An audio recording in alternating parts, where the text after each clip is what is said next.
Good evening, letter carriers, and welcome back to Parcels of Knowledge, the podcast dedicated to delivering knowledge to the city letter carrier with your host, the Roseville Wrecking Ball.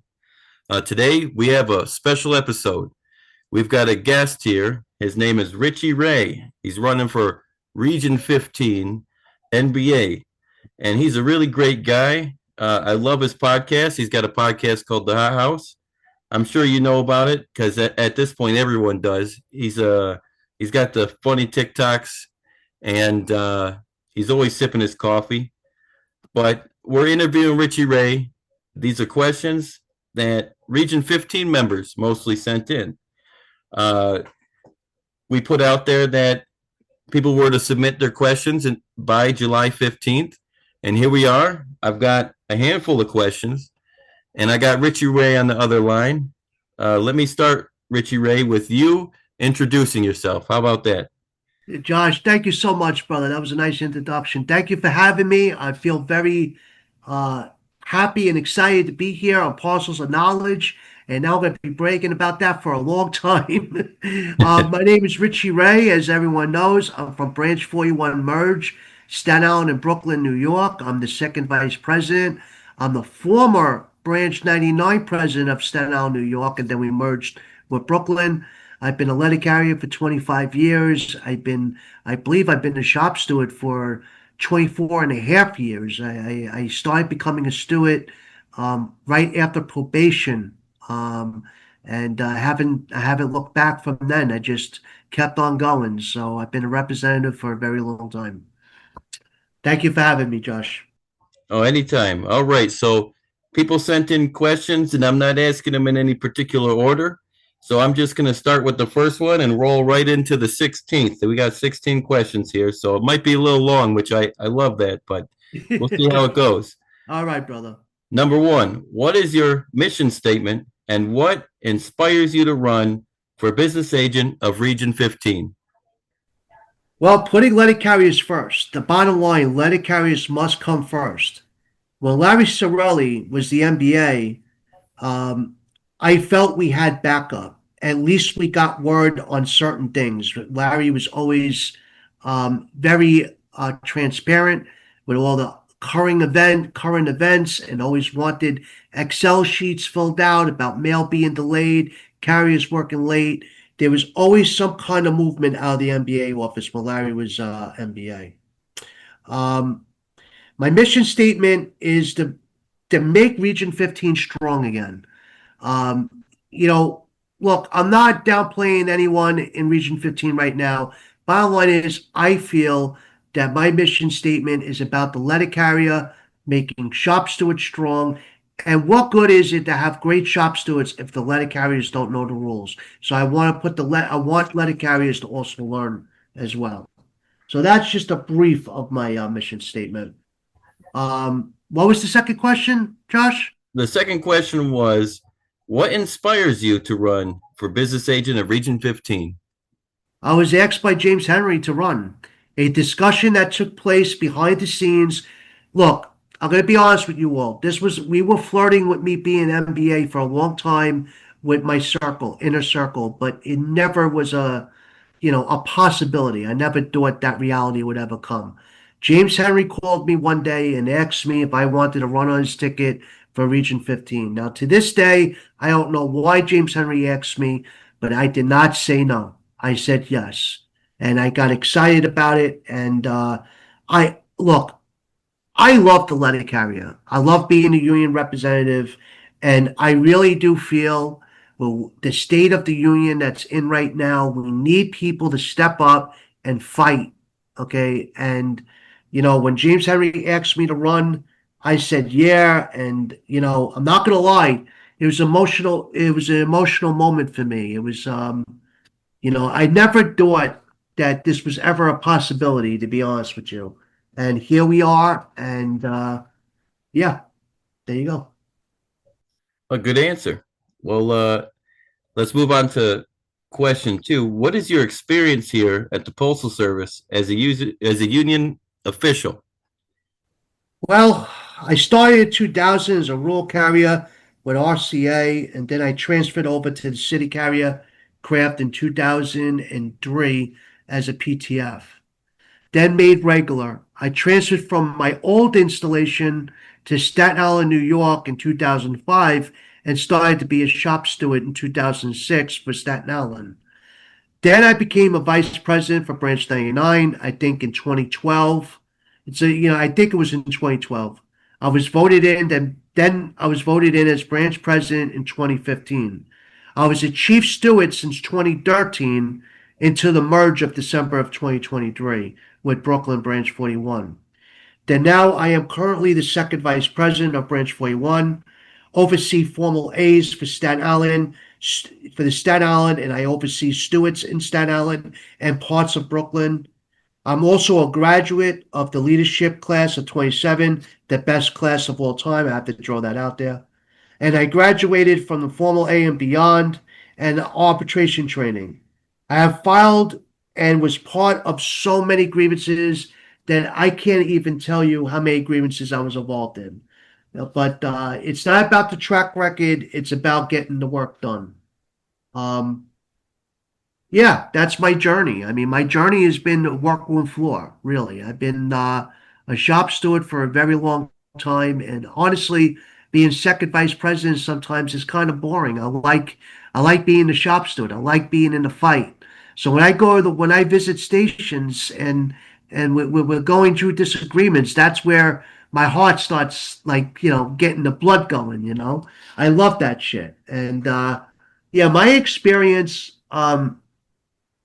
Look, I have no experience in national level positions, but when it comes to local branch positions, I pretty much have my hands in everything. I have my hands in OWCP, I have my hands in health and safety, I have my hands in the grievance process at informal, formal. I never been asked to do arbitration yet. Unfortunately, I think that's I don't know why that's the case, but I guess we all could come up to that conclusion on our own. But yeah, that's my answer there, brother. All right. Now, do you have any websites that you'd like to share with us when it comes to your campaign? Well, I have a website for my podcast, hothousewithrichieray.com, which is becoming both the campaign and my podcast. I mean, why have two different websites if I don't want to drive people crazy? So I'm using that website for my campaign. So yeah, hothousewithrichieray.com, www.hothousewithrichieray.com. Would you still be running if the CLC didn't exist? Well, like I said, I was asked from James Henry to run on his ticket, so his ticket is the CLC. So I do not know if I would have stepped up without being asked because I did not even think this was something I would do. James Henry inspires me, including Corey Walton and all the CLC guys. I love being part of the Let It Carriers Come First campaign. Um, I don't, I gotta be honest with you, I don't think so. James Henry, like I said, we flirt with the Region 15. Um, but I don't think I would have stepped out without James Henry asking me, or if someone else asked me to run on their ticket, I might have said yes, depending who it was. But I probably would say yes. But James Henry made that spark happen. And I'm just being honest. Yeah, I confirm. I think James Henry's a pretty good inspiration. Yeah. Now, on to question 5. How strong have you been campaigning, and what are your plans for the future of campaigning? Well, I started the moment I was asked to run for NBA, and my plans in the future are to visit all the general meetings that I get asked to go to. I've been sending out letters to the branch presidents to request to go to their branch meetings. Um, Look, I never ran for a national office. The NBA is a national office. I know it's for region, but it's a national office. I never ran for something this big. We're coming up with ideas every week. We're having meet and greets every chance we could get. Um, I'm having a bunch of carriers out in New Jersey who want to meet with me. Someone set that up. I'm going to go to a pizzeria. I forgot where. It's on my calendar. And I'm going to meet with like 40 or 50 rank and file carriers. I want to get out there. My plans is just to expose myself and be, I want people to know what I look like. I don't want people to know my voice. I want people to know what I look like. And I want the name to the face, and I want that to be something that everyone knows that letter carriers, look, I love letter carriers. Bottom line is I love letter carriers. And my campaign is to try to get elected, okay? And, obviously we need money. Unfortunately, it's all about money. I don't think it should be, but it is. And I need money. But I will go out there and I'm going to be going around all the branches, and whoever accepts me to come to their house to say hello, I'm going to come there and say hello.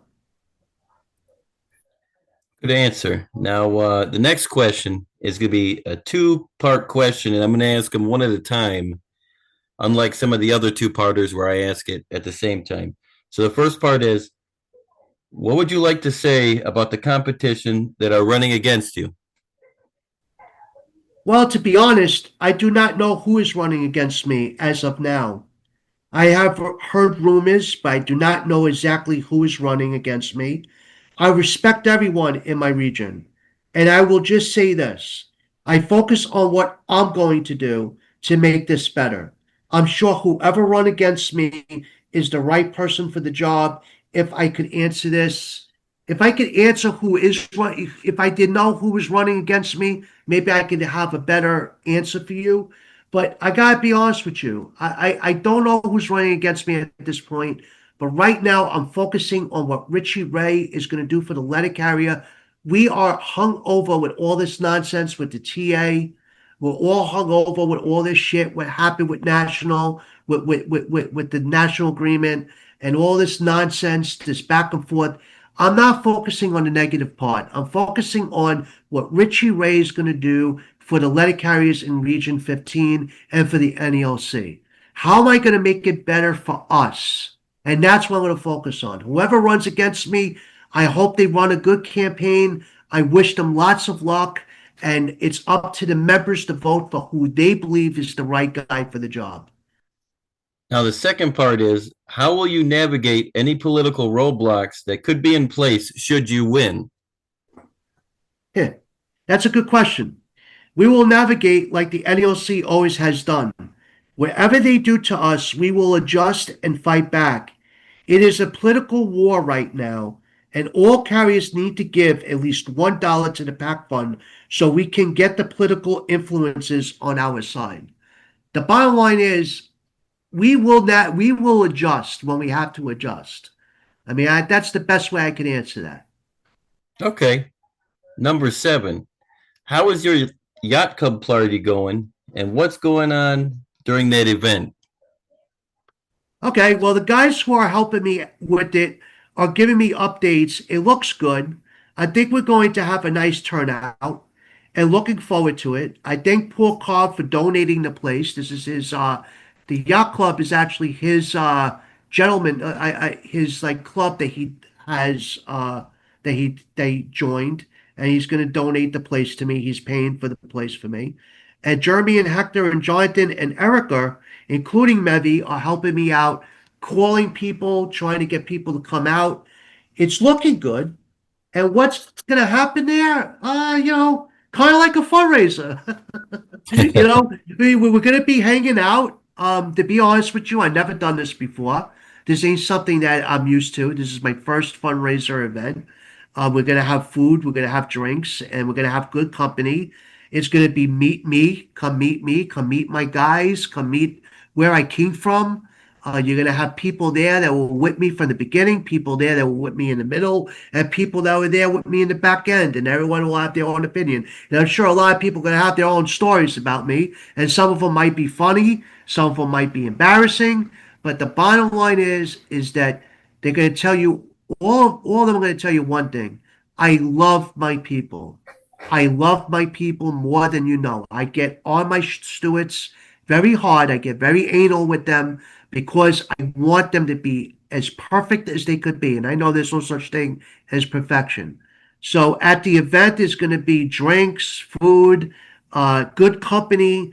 I think I'm gonna have to have a little speech for everybody, and I'm just gonna go around and socialize. It's just gonna unwind a little bit. Maybe we'll talk about the Yankees. Let's not talk about Brian. Let's talk about what we're going to do if we win. What are we going to do when we win? Excuse me. Let me correct me. When we win. What we going to do when we win? That's what this is all about. How are we going to make this better for the letter carrier? And it's not going to be lip service. Okay? No lip service. So I hope you come and join me with this fundraiser because these guys are putting a lot of work into it and I'm very happy with what they're doing. And yeah, I mean, it's not going to be games or nothing. It's just going to be us there having a good time. Man, it sounds like fun. I wish I could make it this time. Maybe if Me it too, happens brother. again. Maybe next time. Definitely. Yeah. Here's the next question. Will you be willing to travel to all the stations in the region to ensure they feel like they will be equally represented? And this includes Puerto Rico. My plans is to come to you. My plans are carriers are not only going to know my name, but they will know what I look like. Okay? That's the one thing that always upsetted me as a shop steward and as a rank and file carrier is that I did not know what our NBA looked like. I did not know what our national offices looked like other than pictures in the postal record.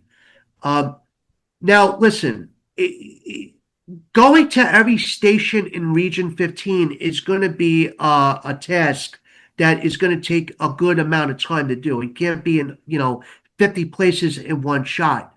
But my plan is at least twice a week is going to be travel day, going to branches, um, so the branch presidents could take me to the stations to go visit. I want to go to general meetings. I will be going to Puerto Rico. I want them to know who we are. And look, it's also going to be RAAs in my office too. So they could go out also. You need to know who they are. We are going to be visiting stations. That's our goal. Now, listen, I understand we're going to get busy sometimes where we're going to probably have to go to interventions and stuff like that. But the way I look at it, if I have to go to branch 41 for an intervention, why can't I go a couple of hours early and go visit a few stations in that branch before we go to the intervention? We're going to be there anyway. Let's introduce ourselves. Let our members know who we are. And to me, that is one of the things, pet peeve. I want people to know who I am. I just don't want my name to be known. I just don't want my podcast to be known. I want my face to be known. Oh, there's Richie. I don't want them to say, oh, you are Richie. I want them to know what I look like. And I think that's fair. I think that's fair too, but you better give it all day with that New York traffic.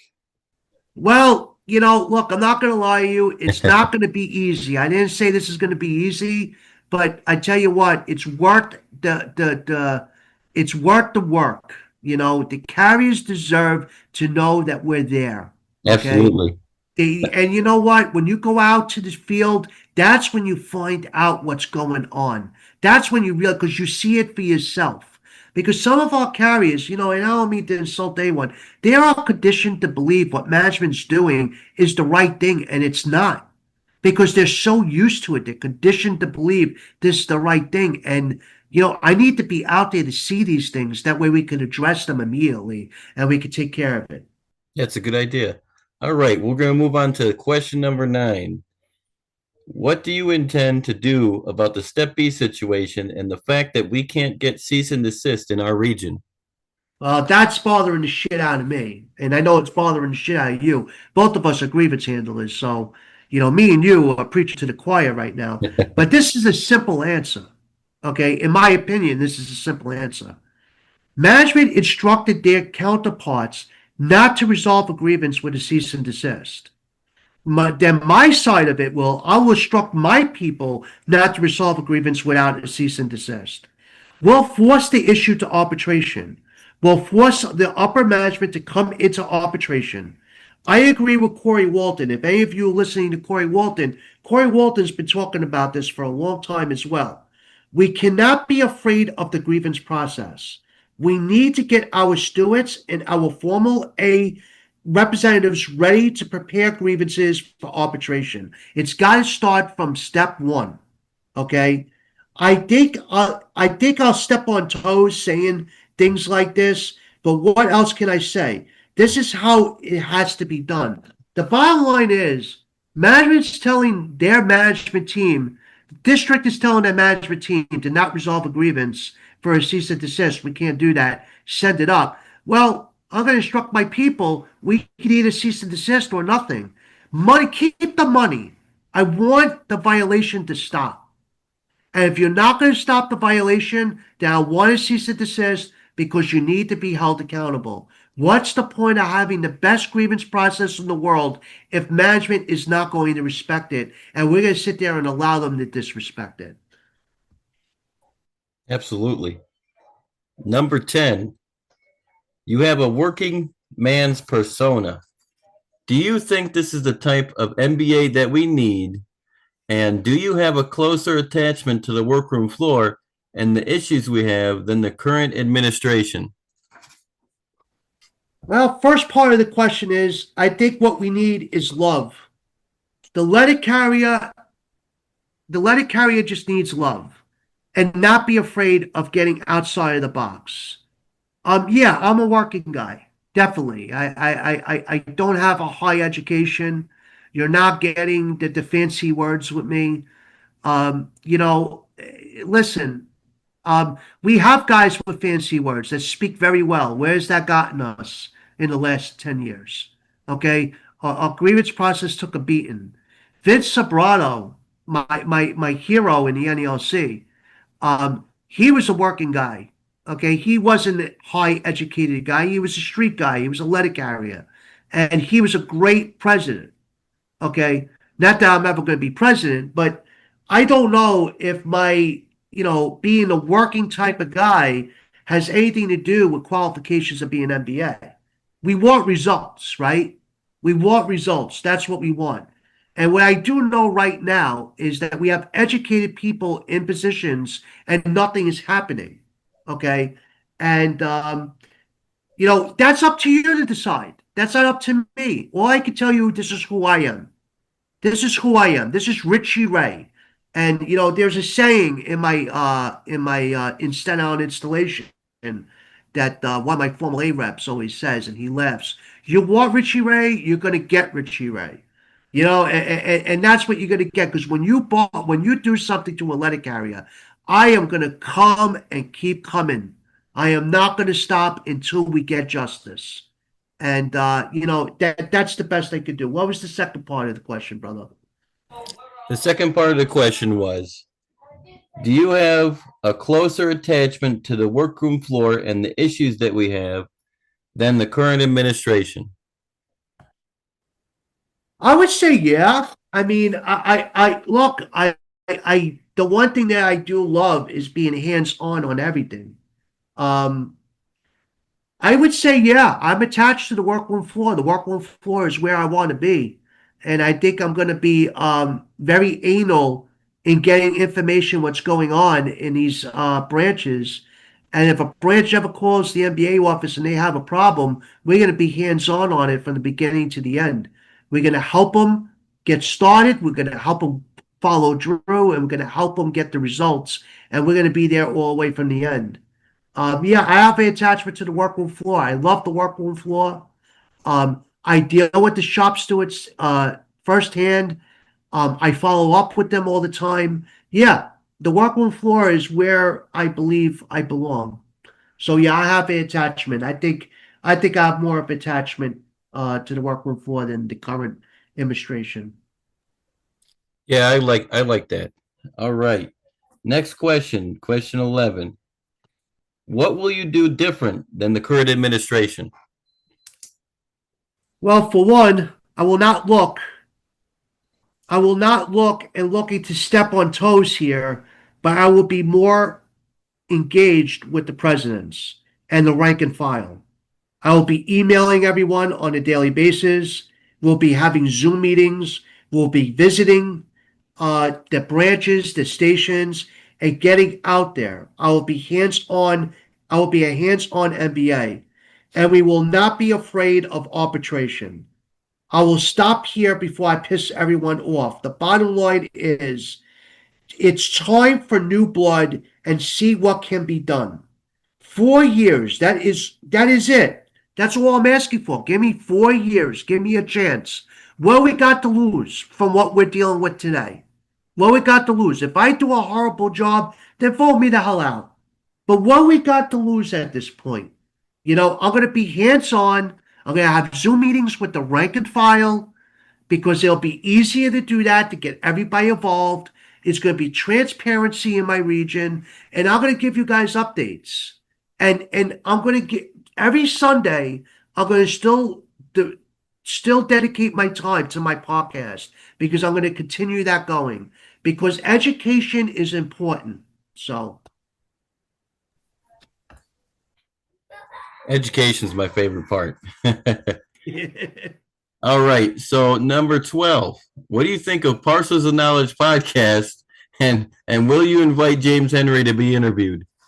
Well, let me tell you something, brothers and sisters, and I said this over and over again. And Josh, I have even said it to you too.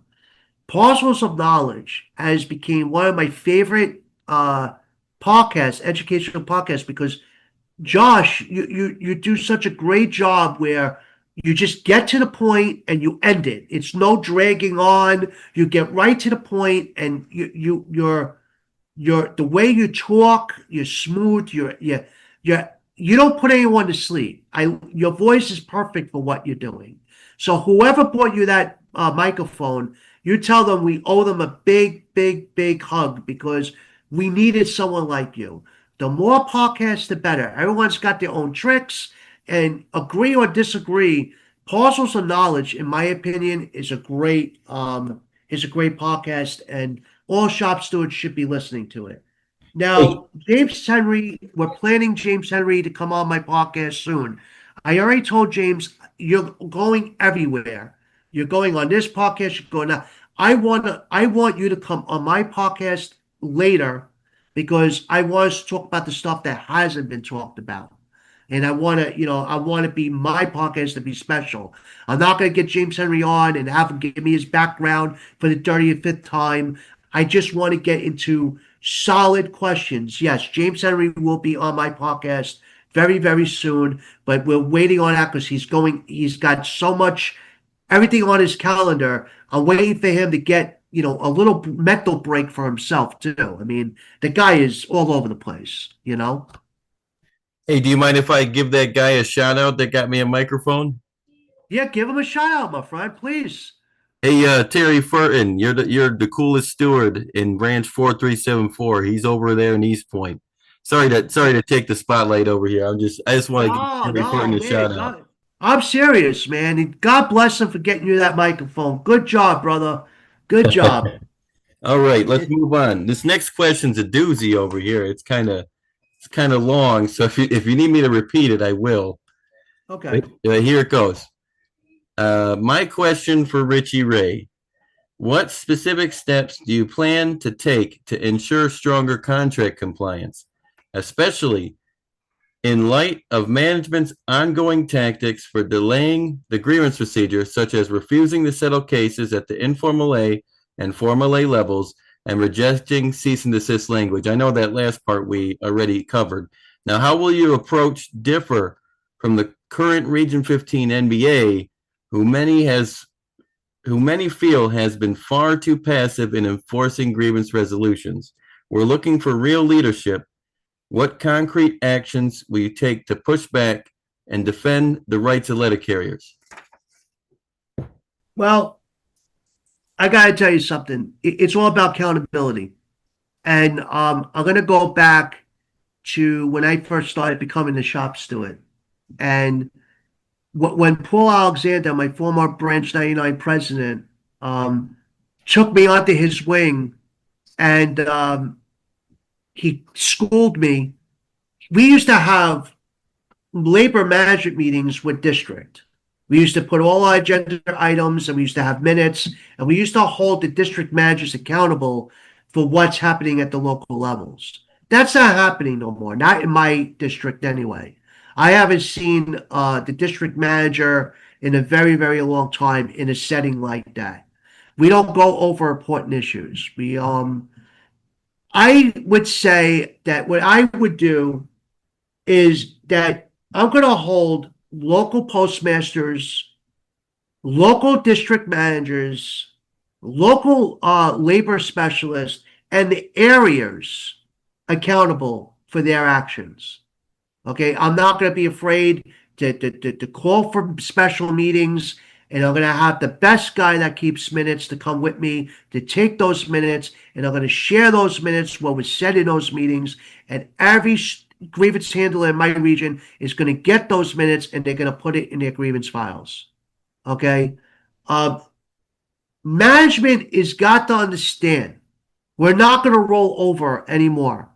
We're not going to just say, they could do that. No, no, no, no. That's not going to happen with me. Okay. They're not going to be able to just do that.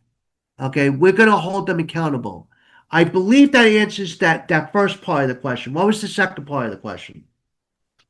All right. So, second part. It all kind of seems like a run-on question, but the second part is, how will your approach differ from the current Region 15 NBA, who many feel has been far too passive in enforcing grievance resolutions?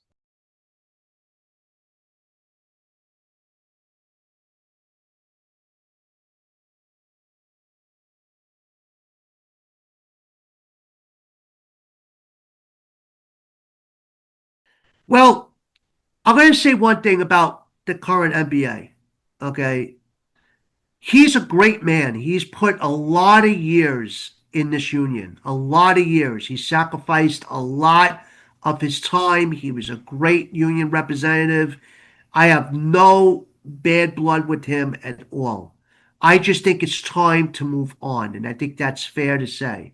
But there's nothing I could say wrong about the current NBA in Region 15. I think he's a great man. So I just want everyone to know that, okay? So I will approach the Region 15 NBA office the same way I approached Branch 99 when I became Branch 99 president. I will be aggressive. I will be responsive to the presidents, and I will be getting grievance templates out. We will also be visiting the troubled areas. I will not have all the answers, but I will surround myself with the right people to help me navigate this. We'll have to be aggressive. Contract compliance and holding management to dignity and respect and safety. We will have a team that specializes in that. I think that's what I would do differently. We will be aggressive in the grievance process. We're not going to sit there and be afraid of arbitration. We're not going to sit there being afraid of pissing off our counterparts. We're not, look, the deal making is over if there is any deal making. Okay, it's over. All letter carriers are going to be treated with respect, and our contract is going to be respect. When I say our, I'm not talking about the letter carrier contract. I'm talking about the United States Postal Service, and the letter carrier contract will be respected. Okay, and that's what's going to happen because we're not going to play this game no more. Okay, I will be aggressive in meetings with management. I'm going to be aggressive because minutes work. All the minutes in these meetings work in grievance files because management likes to talk a good game and they'll do it. And here we are. We got the minutes. They said this, they agreed, and now they're not doing it. Okay. We're going to hold them accountable to that. All right. Moving on, we got question 14. What are you going to do about undelivered mail on the workroom floor? Well, I think you already spoke about that, Josh. We will take this to the top and we will do everything that we have to put a stop to that. Okay. Josh, you just had a great episode about the mail being not delivered. I really loved it. I listened to it today. We talked about it briefly, I think, last night. Um, we have to. You said something really important in your podcast in that episode that if we don't take a stronger stand on this, it's going to affect our future with service. Customers are not going to use us anymore. Customers are not going to back us up anymore. We have to protect our future. So I think that this is a serious conversation that's got to be taken with the executive board. It's got to be discussed with the branch presidents. It's got to be discussed with all the MBAs. And I think we have to have a campaign to make a stop. We have to stop this shit. We are in the business of delivering mail, and that's what we have to do. Yeah, honestly, in the past, it used to be that the manager would be telling you to deliver the mail. Yeah. It's crazy now. The letter carriers are saying we need to deliver the mail. Yeah, it's crazy. It's weird. Now, question 15. Uh, First, I wholeheartedly support Richie Ray in his run for national business agent. Second, my question is, how will you address the constant falsifying of city carrier clock rings by management and using the assigned lead clerks to do their dirty work of falsifying clock rings? Well, that's pretty a simple answer. We're going to hold them accountable. We need to get this. We need to get the tools out there to the stewards to do what they have to do. We need grievances because without a paper trail, we have nothing. We'll get all the cases required to be filed in the DRTs, and everyone to the field will be told, look, bottom line is this, okay? We got to hold management accountable. We got to follow the grievances and we got to hold them accountable. Issue statements should not be reading, did management violate the national agreement? What it should be, did Richie Ray violate the national agreement by falsifying clock rings? We got to pinpoint these individuals and we got to move them forward. And we got to let the DRT teams know we cannot get these bullshit decisions back. Management will comply. Management will follow the rules. Management will fix the errors. Management will correct the pay. No, we need more accountability. We need to get these. Look, if a letter carrier steals something, they're fired, right? They put them on EP, they give them a removal. We need to do the same for management, and we need to force their hand. And we need to get those tools out to the shop stewards how to go about that. Because I just don't think these grievances are being filed effectively, aggressively, and I don't think the DRTs are taking these cases seriously neither. We have a team in my region, one of the teams, I'm not gonna mention them, but they're a great team. No matter what goes there, they're fighters. They fight very hard. I love them very much, and we need all the DRTs to do the same thing. All right, this has been a marathon, but we're on the last question. And at the very end, I'm going to say that famous management investigative interview line of would you like to add anything else? But number 16, how do I get carriers to stop casing their DPS daily, which management allows? Why would carriers decrease their street time? Especially what particularly happened in White Plains, New York, when after a March inspection, 22 of 119 routes were cut, all due to scanner data. Well, for the first part of the question with the DPS, look, we are not the supervisors. I mean, this is not going to be a famous answer here, but we're not the supervisors. We do not give instructions. We enforce the contract. If management is not addressing the carrier case in DPS, then I say that is on management. Your demonstrated time for the assignments you carry is just what you show. This is why we preach follow the M41. That's on the carrier, okay? If the carrier is going to case in the DPS and shorten their street time, listen, that's what they're doing to themselves and to the station. But as a union, I do not know how, I'm not going to get a letter carrier in trouble. That's on management, okay? We need to explain to the carriers the importance of the harm they're doing to themselves with them not working by the book. I always explain this way to my carriers that go through route inspections, and I see people working through break. I follow the grievances working off the clock, of course, but I always say to them, "Do you want to do an easy 8 or you want to do a hard 8?" And what I mean by that, do you want to do a route that's easy for 8 hours? That way you can go home, you feel like you just had a day's work and you got to enjoy the rest of your day? Or you want to hump all day long on a monster route, up and down stairs, in the sun, on the hardest routes? Look, it's your demonstrated time. That's on the carrier.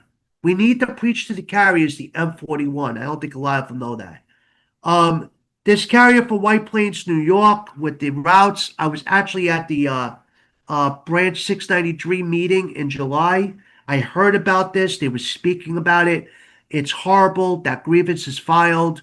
The president Richie over there is he's convinced that he thinks he's got a good case, but about time he gets heard in arbitration, he'll know when. But the carriers are hurting over there from this. Um, you know, brothers and sisters, it's up to us to work by the M41. We got to take some accountability ourselves too. I'm not blaming anything on carriers, but we cannot all look the other way saying that we're doing everything right too. It doesn't help when management is breaking the contract every day, uh, uh, making our jobs harder every day, and us making it work for their mistakes because we're making them look like superstars. We got to protect our routes. When I first started this job, I was always told it's your responsibility to protect the route that you're on. Okay. And it is your responsibility to protect the route that you're on because it's your demonstrated time. If you're going to do a route 3 hours a day, what do you think is going to happen? Look at the rural carriers. Look what happened to the rural carriers. They were on automatic payment and they ran and they ran. And look what happened to them. They lost a lot of money. Okay. We need to take responsibility for our own actions as well. We need to protect our routes. Okay. That is the bottom line. And that by protecting your route, please take the time to read the M41. Trust me, you read the M41 and you follow the M41, even if you are a runner, it's going to slow your ass down. And guess what? The best part about the M41, we didn't write it. Management wrote it. Figure that one out, right? M41 only means something when management wants to hold you accountable, and not when you're going to hold it in the favor of yourself. Follow the M41, brothers and sisters. That's all I can tell you.